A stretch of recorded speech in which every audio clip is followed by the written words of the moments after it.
এবার আচ্ছা একটু আগে আমরা বলে আসছিলাম না ব্লাড প্রেসার কয়ভাবে মেজার করা যায়? বলেন তো, দুই ভাবে মেজার করা যায়। একটা হচ্ছে আসপালটেটরি পদ্ধতি, একটা হচ্ছে পালপেটরি পদ্ধতি। এই আসপালটেটরি যেটা হচ্ছে আমরা অ্যাডিকুয়াল সবসময় যেটা মেজার করা যায় এই স্টেথো এবং স্পিগমোম্যানোমিটার দিয়ে, কিন্তু পালপেটরি মেথডে আমরা এই স্টেথোটা থাকবে না, স্টেথো কোনো কারণে নষ্ট। স্টেথো ছাড়াও কিন্তু আমরা ব্লাড প্রেসার মেজার করতে পারি। তাহলে আজকে আমরা দুইভাবে ব্লাড প্রেসারটা মেজার করা দেখব। প্রথমে যখন আমি ব্লাড প্রেসার মেজার করবো তখন আমরা স্টেথোটাকে আগে চেক করে নিব, ঠিক আছে? স্টেথো চেক করার আগে আমার এই যে এয়ার নব দুইটা পরিষ্কার করে নিতে হবে, আর এই যে কি ডায়াগ্রামটা পরিষ্কার করে নিতে হবে। মনে করেন কি সুন্দরভাবে নতুন করে বের করলাম না, এটা দিয়ে দেখালাম। এটাকে আপনি এইভাবে পরিষ্কার করে নেবেন, আর এইটাকে এর উপরেরটা এভাবে পরিষ্কার করে নেবেন। নেওয়ার পরে কানে দিয়ে চেক করতে হবে এটা খোলা কি বন্ধ। দেখেন এইখানটা ভিতরে দেখা যায় এটা ফাঁকা হয়ে গেছে, এখানে একটা চিহ্ন দেখবেন ফাঁকা হয়ে গেছে। যখন বন্ধ তখন এই ফাঁকা হয়ে গেছে। যখন আপনি এই যে এইটা ঘুরাইছেন, কিন্তু এই ঘুরানো যায়, এই যখন ঘুরাইছেন তখন দেখেন এটা বন্ধ হয়ে এই প্রত্যেকটা জিনিস চলে আসছে না, দূরে থেকে তো দেখতে পাচ্ছেন না, দেখেন এই যে ফাঁকা আছে না, এটা বন্ধ হয়ে গেছে। এই যখন আমি এই যে খুলে দিলাম দেখেন এই যে ভিতরে একটা বল দেখা যাচ্ছে এখন, তার মানে এটা এখন খোলা। ক্লিয়ার? যখন নিজেরা করবেন দেখবেন যে এইখানে একটা বল দেখা যাচ্ছে ছোট্ট ইংলিশের মধ্যে। যখন আমি বন্ধ করে দিছি তখন এখানে পুরো ফাঁকা হয়ে গেছে। সো আবার চেক করাটা কি করে, এইখানে টাচ করে, যদি খোলা থাকে এইখানে টাচ করলে শব্দ জোরে হবে, যদি বন্ধ থাকে তখন এখানে টাচ করলে তখন শব্দ কিন্তু কম আসবে। তাহলে এইটা আমি রেডি করে নিয়েছি।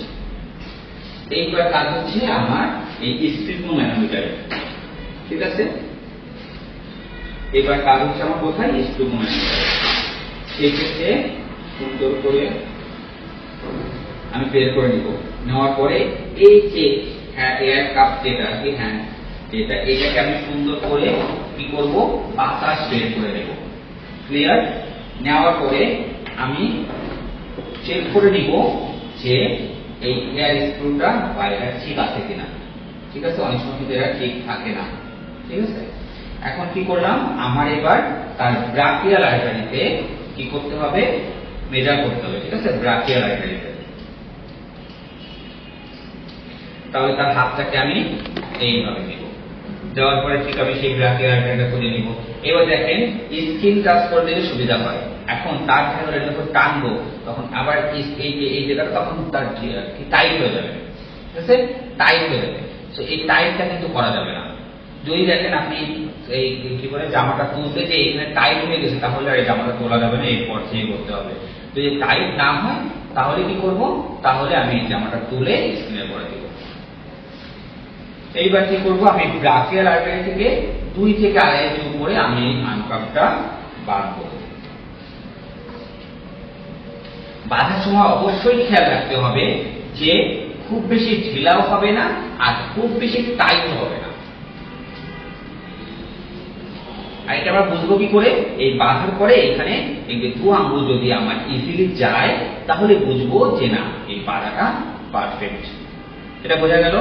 তাহলে কি করলাম, ব্রাকিয়াল আর্টারি 2 থেকে 2.5 ইঞ্চি উপরে আমি আনকাপটা বাঁধলাম, এবং বাঁধার সময় অবশ্যই আমাকে খেয়াল রাখতে হবে খুব বেশি টাইট এবং খুব বেশি ঢিল হওয়া যাবে না।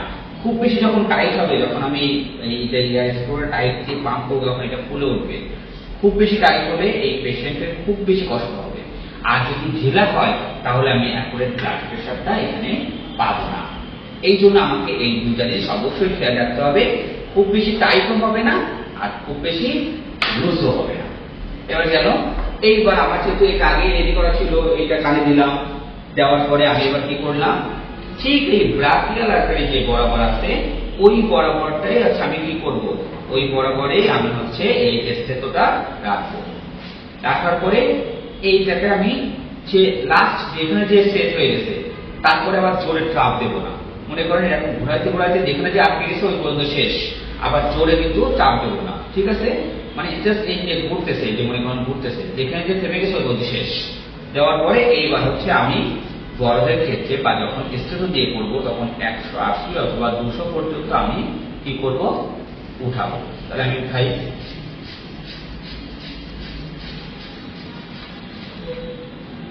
এবার এটাকে আমি আস্তে করে ছেড়ে দেব, ছেড়ে দেওয়ার পরে ওইটা আস্তে করে নেমে আসবে। প্রথম যে বিটটা দেবে ওটা হচ্ছে সিস্টোলিক। এই যে এর 110-এ একটা ফার্স্ট বিট দিয়েছে, ওটা হচ্ছে সিস্টোলিক। এরপর আস্তে আস্তে আমরা করে নামতেছে। এর 80-তে এসে যে ওইটা হালকা থেমে একবারে 3টা বিট দিয়েছে, দেওয়ার পরে আস্তে নেমে আসছে। তাহলে হচ্ছে কি সিস্টোলিক তার কত হলো, 110-এ এসে তার হচ্ছে কি ফার্স্ট বিট দিয়েছে, মানে কত স্লোলি নেমে আসবে। যদি আপনি এইটা দেখে করেন তখন দেখবেন কি প্রথমে আস্তে করে নেমে আসছে, এসে ফার্স্ট যেখানে এসে ফার্স্ট একটা বাড়ি নিল, মানে ওইটা সিস্টোলিক। এবার তারপরে ওই যে বাড়ি দেওয়া শুরু করলো, তারপর আস্তে আস্তে করে একটু বাড়ি দিয়েছে, একটু নামতেছে, একটু বাড়ি দিয়েছে, একটু নামতেছে। এই করতে করতে মনে করেন তার ডাস্টবিন যেখানে হবে সেখানে এসে স্লো হয়ে দিয়ে ওইখানে 3টা পরপর বিট দিবে, দেওয়ার পরে তারপরে একবারে নেমে চলে আসবে।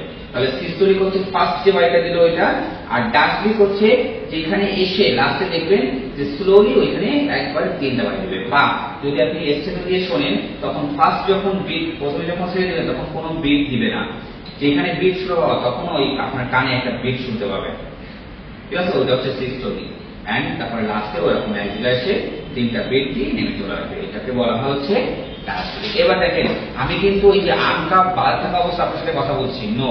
আপনি কি করতে হবে, যখন ব্লাড প্রেশার মেজার করা শেষ, আর কিছু বলি আর না বলি, আগে হচ্ছে তাকে আমার পেশেন্টকে রিল্যাক্স করে দিতে হবে।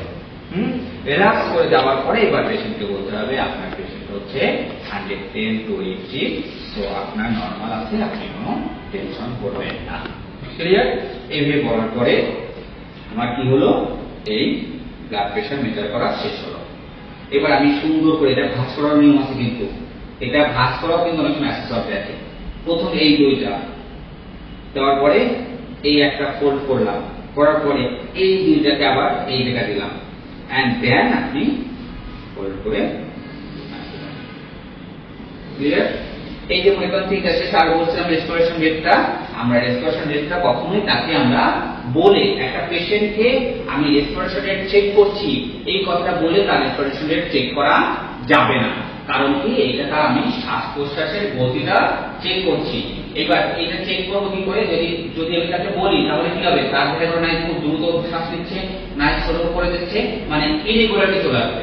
হ্যাঁ, এই ক্ষেত্রে আমরা তার কোন সময় এক্সট্রা এখানে আপনাকে কোশ্চেন করতে পারি, বলেন তো তাহলে কোন সময় আপনি রেস্পিরেশন রেট চেক করবেন? তখন কথা থাকবে স্যার, তার যখন আমি টেম্পারেচার চেক করতেছি ওই সময়টা আমি রেস্পিরেশন রেটটা চেক করে নিব। কারণ রেস্পিরেশন রেট কত সময় দিতে হয়, 1 মিনিট, আর আমরা টেম্পারেচার দেখতেছি কত, 2 মিনিট না? এই জন্য আবার ওই সময় কিন্তু অন্য কোনো কাউন্টিং নেই, কাউন্টিংটা আমার করতেছে কিসে, থার্মোমিটারে। তখন আমি কি করতে পারি, ঘড়ি দেখে তার একটু রেসপিরেশন রেটটা চেক করে নিতে পারি। এই ক্ষেত্রে একটা প্লাস পয়েন্ট কি, যে আমি যে তার রেসপিরেশন রেট চেক করতেছি সে নিজেও টের পাবে না, কারণ থার্মোমিটার দেওয়ার পরে আমাকে তার কাছাকাছি থাকতে হবে, ঠিক আছে, যে ঠিকঠাক মতো আছে কিনা। ওই সিকোয়েন্স অনুযায়ী, বা আমি যদি এই যে আমি এখানে ছিলাম না, আমি যখন তখন তার এই বুক আপ ডাউন করতেছে, এই আপ অ্যান্ড ডাউনকে আমি এক কাউন্ট করবো, ঠিক আছে? ওঠা এবং নামা যে কোনো একটাকে ধরবো, যে না ওঠাটাকে ধরবো না নামাটাকে ধরবো, ধরে আমি ওই যে 12 থেকে 18 বা 20 যদি হয় বা এর মধ্যে যদি হয় তাহলে তার নর্মাল। 12 থেকে 18 বা 20 এটা হচ্ছে নর্মাল, আর এর আবারে হচ্ছে 16। ক্লিয়ার? এটা একদম নোট ডাউন করে রাখবে। এইভাবে করে আমরা কি করলাম, রেসপিরেশন রেট চেক করলাম, চেক করার পরে তার কাছে আমি আবার অনুমতি নিলাম, স্যার আপনারা সবগুলোই খুব ওকে আছে, ঠিক আছে, আপনি ভালো থাকেন আর দোয়া রাখেন, আমি পরে আবার যদি কখনো কল করেন তখন আসবো। এই তার কাছে পারমিশন নিয়ে প্রয়োজনীয় টুলস ইকুইপমেন্ট গুলোকে আবার সুন্দর করে গুছিয়ে ফ্রেশ করে জায়গা মতো রেখে তারপর আমি চলে যাবো। বোঝা গিয়েছে?